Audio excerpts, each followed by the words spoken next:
Unlike a pillbox, which really can't hold much more than just pills, you can put anything into an array in JavaScript. You can even put an array in an array. So you can think about a pillbox with a sub-container with even smaller divisions in it. So let's take a look at what that looks like. I'm going to switch back over to my tab here.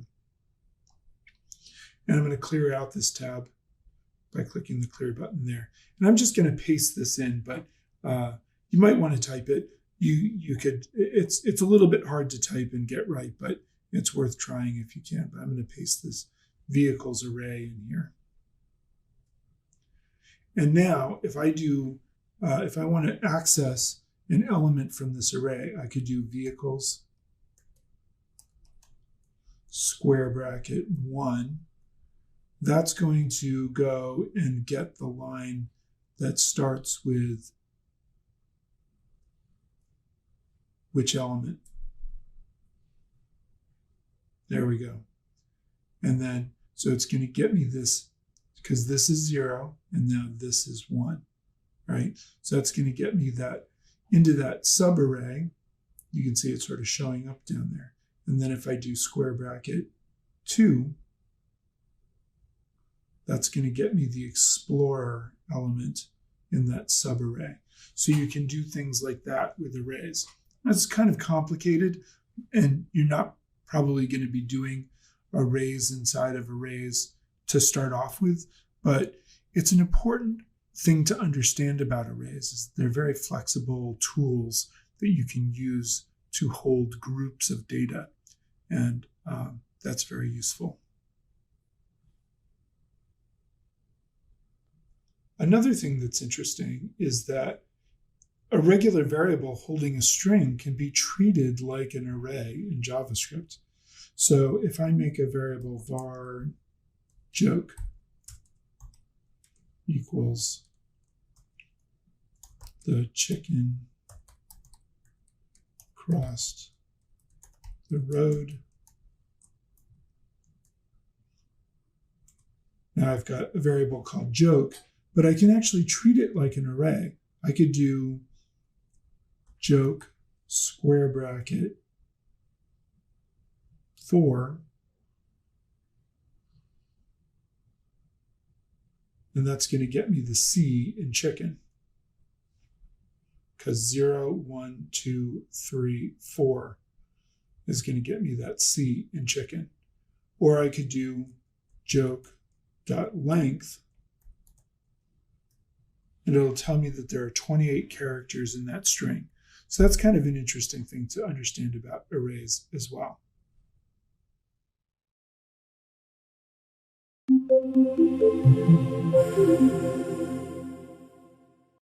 A great place to go to find some websites that will show you the way JavaScript can interact with the website is this awards website with the extra W's in here. And I have that website pulled up over here. And you can come here and look through some of the different sites that have won awards. And they tend to be pretty innovative and interesting sites. I have a few pulled up that I just pulled up just now. These aren't pulled up for any special reason other than that I looked at them and I thought that they had some interesting interactions, whether you're talking about following the mouse or coming over here and the animation around the circle or the way these images pop in, this is all being done with JavaScript, this kind of thing. And then, here we are on the NASA, on one of the NASA spacecraft website here, and you can click on one of these things and it'll come up and show you the different pictures and give you some other interactions, including some sounds as you work around it. Or this website over here, which as you scroll through does some interesting interactions as you're scrolling through the website, that kind of stuff. So yeah, look around on the web, and wherever you see interactions happening, whether it's a map like this or all kinds of interactions are being created by JavaScript. Great, you've seen some interactions on websites, and you've probably seen plenty of others in other websites or gone off and found your own. But let's talk about some other reasons why we should learn JavaScript. First of all, it's the most popular programming language in the world. And that's a really exciting thing to find out about JavaScript and a good reason to learn JavaScript. There's also a low barrier of entry to the field. Whereas if you're learning Java or C or C++, you're going to need a lot of experience before you can get to a really good paying job. But JavaScript and the web is kind of the gateway to programming and to the tech industry in this way. So it's really good to learn JavaScript for that reason. And then finally, it is the language of the web. And now it goes well beyond the web. We have Raspberry Pi and other devices that can all be programmed with JavaScript, robots and all kinds of things where JavaScript exists. Gaming engines, the Unity gaming engine uses JavaScript as well as C#. So there are lots of places where you can use JavaScript, but it is ultimately the language of the web. It is the scripting language for the web browser, and it's native to the web browser. So that's a really great place to start with programming. The story of JavaScript is really interesting. It really is the story of an underdog who became king. JavaScript didn't start off as the most popular programming language.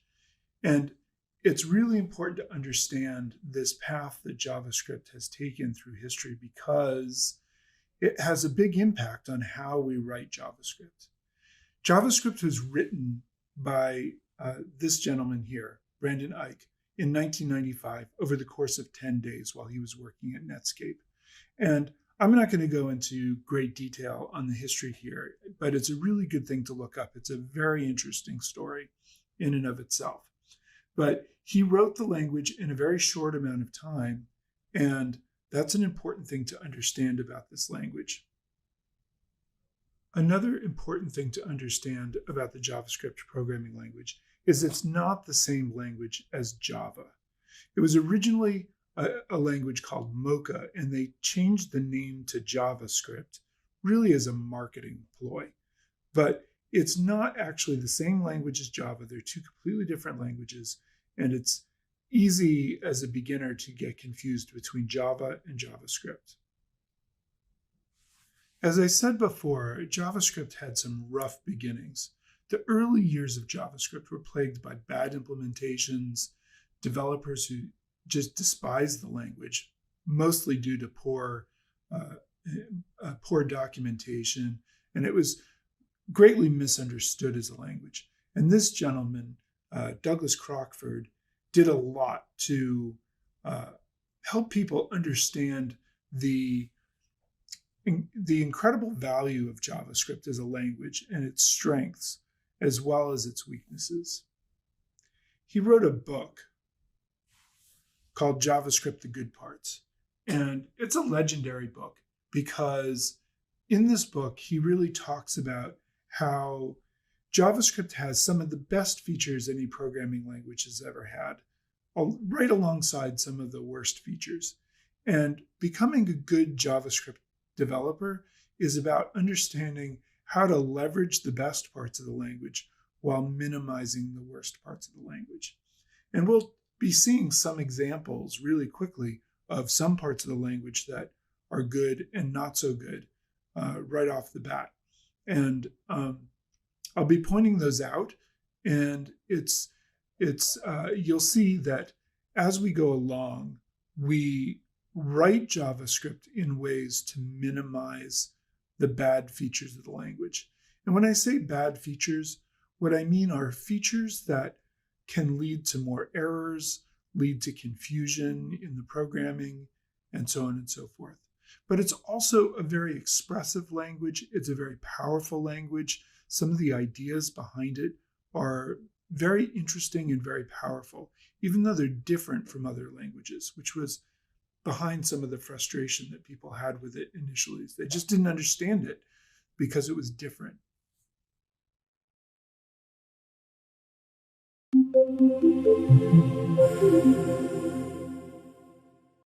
it's really important to understand the development of JavaScript over the years.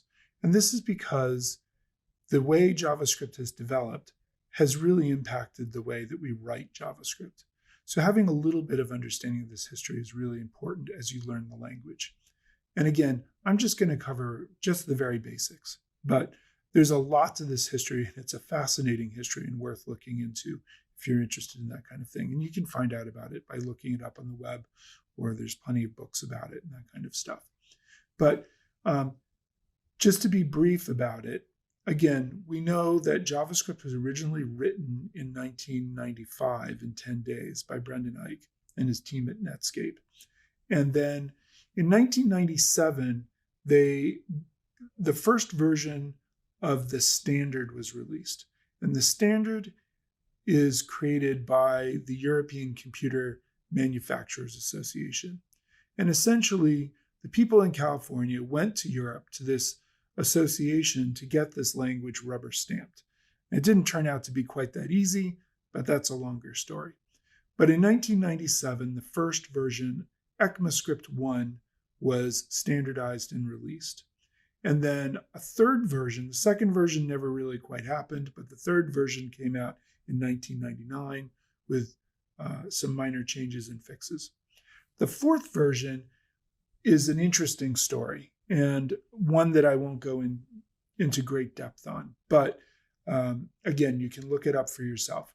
But essentially, if you'll recall, I had said earlier that there was a lot of arguing about the direction of JavaScript, and there were a lot of developers that didn't really understand it. And there was some push to make JavaScript more like other programming languages that we are already familiar with and comfortable with.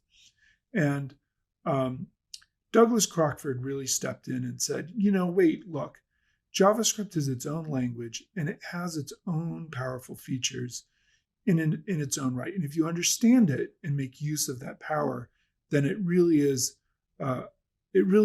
valuable to keep it the way it is. And it took a while for him to convince people of that. But in 2009, they released ECMAScript 5, and ECMAScript 4 was scrapped. They started to go a different direction entirely, and then they scrapped that direction entirely. And so they released ECMAScript 5 in 2009. And this is the version that when it was released, everybody had kind of come together around the table and said, JavaScript is going to be the scripting language for the web. And because everybody had agreed with that, this is when JavaScript really took off and made it past its troubled beginnings and its difficult beginnings, was here in 2009. In 2009 is when JavaScript became king of the web, because all of the major players agreed that this was going to be the scripting language, the programming language of the web. And they built in a lot of features. There's a lot that's built into ECMAScript 5 that we'll be using throughout this course. Over the next 10 years, there was a lot of work on JavaScript. And they really wanted to move it from being a scripting language to a general all-purpose language, something that was very powerful. And in 2015, ES6, what is commonly referred to as ES6, was released. Sometimes it's called ECMAScript 2015. Those two terms are interchangeable. But ES6 was released, and it's a big release. A lot changed, and a lot was added, and a lot of JavaScript was made more powerful and turned into a more general all-purpose programming language. And a lot of what you'll be learning in this course are pieces from the 2009 ECMAScript 5 standard and pieces from the ECMAScript 2015 ES6 standard together, which really make up the major part of JavaScript. Since 2015, the standardizing body has been in a nice cadence of releasing new versions each year. And from then on, instead of calling it ES7 and ES8 and that kind of stuff, they stuck with the year. So they came out with ECMAScript 2016, ECMAScript 2017, and so on and so forth.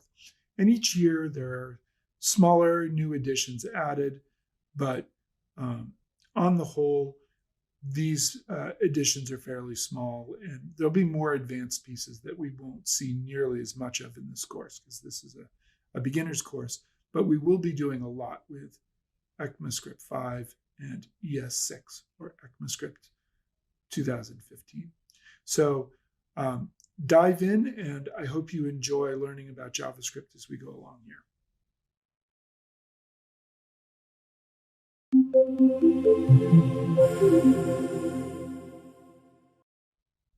Tools and skills needed for success for learning JavaScript. First, we'll talk about software, and then we'll talk a little bit about hardware. The first thing you're going to need in order to work with JavaScript and write JavaScript is a good code editor. And I recommend using Visual Studio Code, not to be confused with the Visual Studio product, but Visual Studio Code. And I have that in this browser tab here. And you can download that for the Mac or for Windows, or I believe also for Linux. You can get Visual Studio Code. And it's a really good code editor. It's very popular these days. There are plenty of other code editors out there. You could use Atom, you could use Sublime Text. Even if you have Dreamweaver, you could use that as a code editor. Dreamweaver has a lot of other stuff built into it that you don't need, but it works perfectly fine as a code editor if you want to use that as well. The second thing you're going to need is a web browser. And I'm going to recommend that you use Chrome. Chrome has a lot of the developer tools that developers use. They're built right into Chrome and they're easy to access. You can also use Safari or Firefox or Microsoft Edge, or Brave is another browser out there. And there are other browsers out there as well. And many of them also have developer tools. But most developers use Chrome and get comfortable with the Chrome developer tools. So I recommend that you download Chrome and use that browser. You're also going to need an image editor. And if you have access to Photoshop, that's great. Photoshop is fantastic for this kind of thing. But if you don't have access to Photoshop, there's another one called GIMP, which is free. And you can go download GIMP, and I have that pulled up here. So you can actually download GIMP for Mac or for Windows and that kind of stuff. There are also online tools, web pages that will allow you to upload your image and optimize it for the web and do some different kinds of image editing right through your browser. So you might find some of those types of tools as well.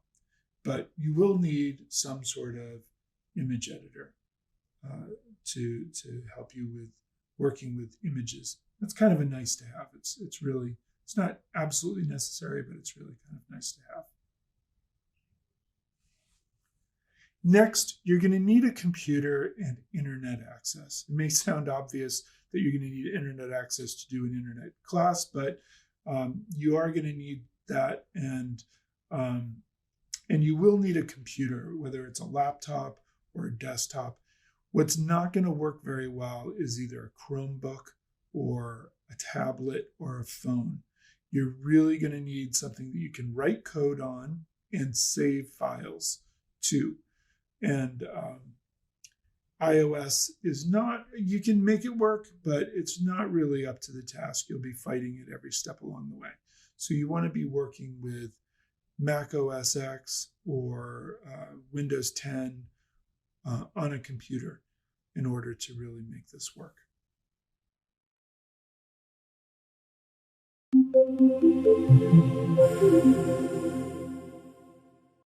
Let's talk about some of the skills you need in order to be successful learning JavaScript.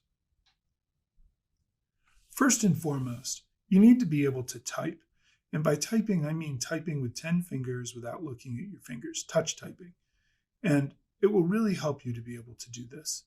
If you're somebody who hunts and pecks with one finger or two fingers, you may be pretty fast at it, but it really will slow you down for programming.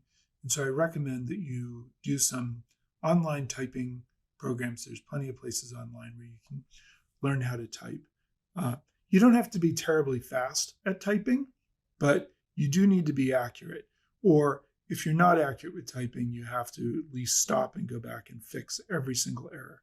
And I have known a lot of students over the years that struggle a lot with typing, and it really impedes their ability to learn something like JavaScript. So I really recommend that you get those keyboarding skills if you don't have them already. The second thing that you need is you need to be able to manage your files. That means that when you save a file in your computer, you know where it is, not just going into the file menu and choosing the most recent files thing. If that's what you do to find your files, then you need to really get good at file management. And if your desktop looks like the picture here, then you're going to be in trouble. Make sure you're comfortable with saving files into folders and you know how to do that and where those folders are. On the web, everything is linked. So if a file cannot be found, if a file is not in the right place, then your project will break. And we don't want that to happen. So make sure you clean up all of your files and work with a clean desktop. And for every project, you should have a folder, and all the files you need for that project should be in that folder. The next thing that you need is persistence. Learning JavaScript is not easy. It's challenging. And maybe that's true for every programming language. But JavaScript in particular it's got some quirks to it, and it takes some getting used to. And there will be times when you're frustrated, when things aren't working the way you think they should, and you just need to take a break, step away from it, and then come back to it. But come back to it because it's worth learning. And even though it's hard, it's definitely worth putting in the effort and being persistent to get there. I have told many students over the years, if you're not banging your head against the wall, you're not learning JavaScript. All my students will tell you that I say that over and over and over again. And it's frustrating, especially in that moment when you realize you just left out one character or a semicolon or something like that, and that broke the entire script. But stick with it, keep working at it, stay calm, keep pushing forward, and you'll make a lot of progress with it, I promise. The next skill that you need is to be good with logic. And logic is a learned skill. Some people are naturally very logical, but it's something that you can practice and develop. And there are lots of tools and games out there that will help you build your logic skills. Sudoku is a great place to go for puzzles that will help you build your ability to use logic. Programmers often use math as well, but math is not that important to begin with. It's really the logic skills that you need.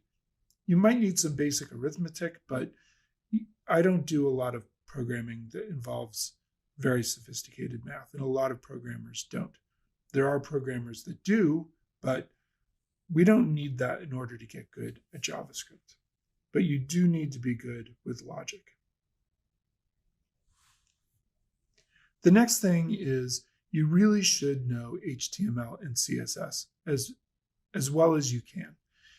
JavaScript manipulates the HTML and CSS that makes up the page. That's how it works. That's what it does.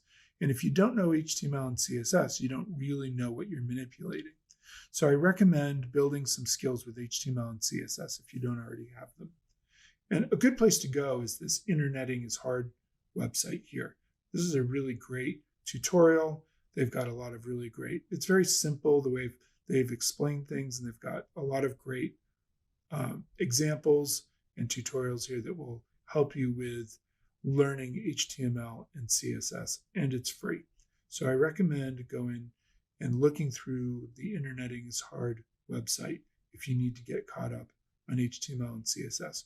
Or if you've never done any HTML and CSS at all, then maybe take a course in HTML and CSS before diving into JavaScript.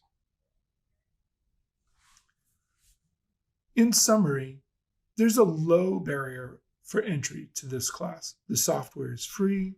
You don't need a super fast or super fancy computer. And getting good at JavaScript can be a ticket to a high-paying job and a good life. But it's not easy. You're going to have to work hard to get there. But it really is worth it if you keep working at it. And I hope that you continue with us and see all the cool things that you can do with JavaScript.